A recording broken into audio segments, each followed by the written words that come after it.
In this morning's story, we find some Greeks at the Jewish High Holy Feast of the Passover. They were probably in the court of the Gentiles when they spotted Philip, one of the disciples. Since Philip is a Greek name, he very well may have been a Greek who had been converted to Judaism, someone they could trust.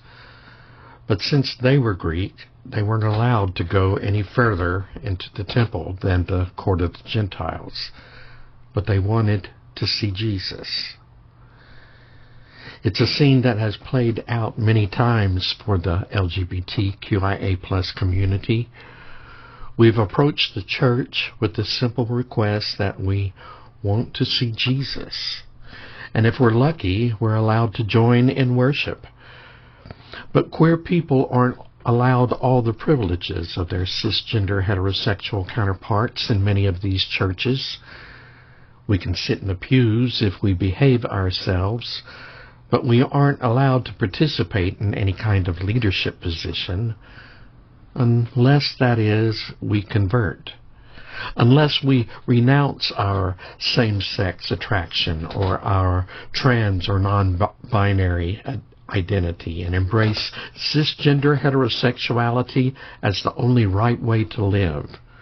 Rules are rules, after all, and in these churches there is no bending this one. When Jesus heard that there were Greeks looking to speak to him, he seemed to take it as a sign.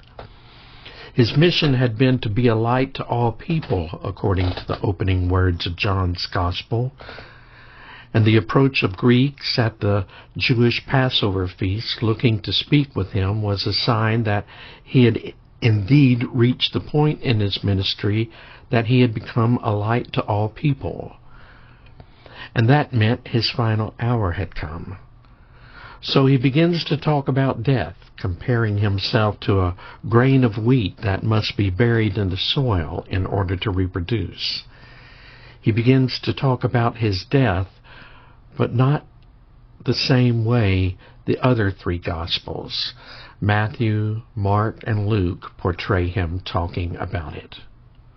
In John's Gospel, there will be no throwing himself on the ground in the Garden of Gethsemane, praying for his cup to pass from him, as in Matthew's Gospel. No sweating great drops of blood, as in Luke's Gospel. No praying that this hour would pass, as in Mark's Gospel. No, it's almost as if the author of John's Gospel is mocking the other Gospels when we hear Jesus readily embracing not death, but glorification. What am I going to say? God, get me out of this? No, this is why I came in the first place. I'll say, God, put your glory on display. And a voice came out of the sky saying, I have glorified it, and I will glorify it again.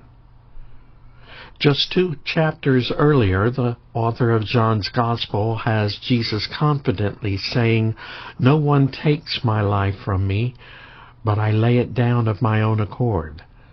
I have power to lay it down, and I have power to take it up again. I have received this command from my heavenly parent. John's Jesus full well knows what his mission is.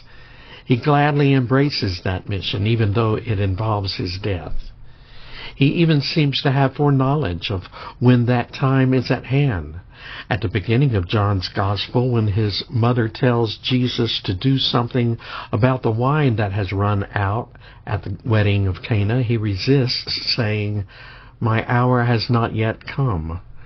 But now his hour has come to glorify God, and that glorification happens as he is lifted up, in the words of the Gospel writer. People are drawn to God through his death. In this context, lift up means to die.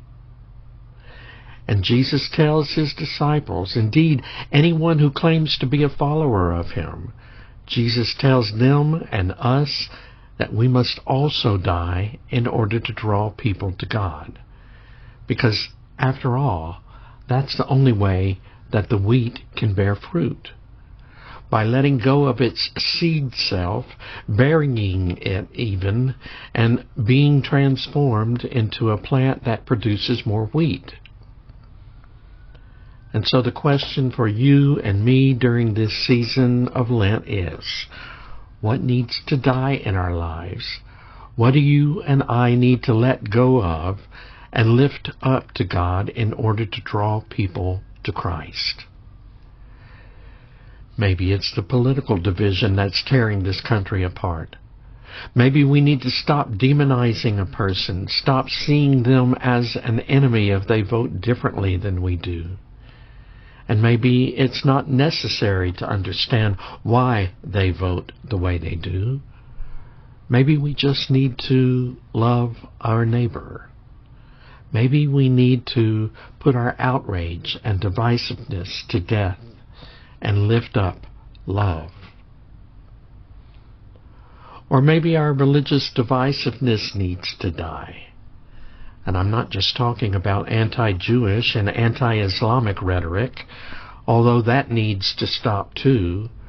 Reports indicate that anti-Semitic incidents surged 360% after the Hamas attack.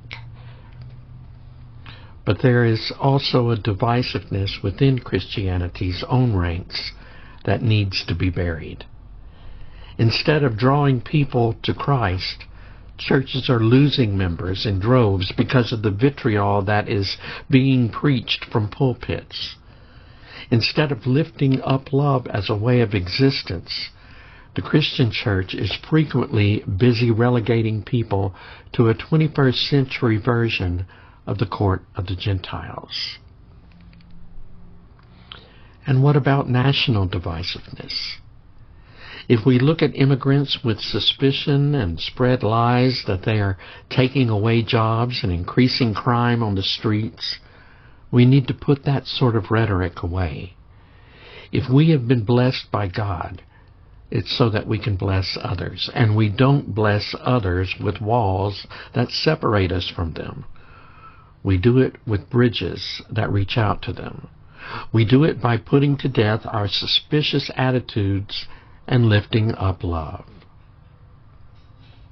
Love is the key.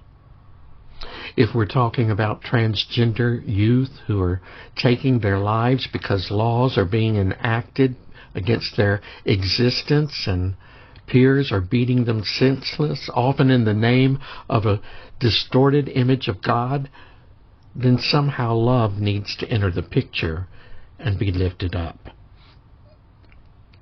And maybe you and I need to be actively involved in that lifting up of love. Actively, visibly involved. I'm not talking about thoughts and prayers. In a country where racism is the norm, where gender-based violence is an epidemic, where ageism is quietly ignored, where the land has been stolen from its indigenous people, where homelessness has become part of the landscape, where 13 million children experience food insecurity, where veterans suffer from PTS symptoms, where the rich get richer and the poor get poorer, these things need to be lifted up.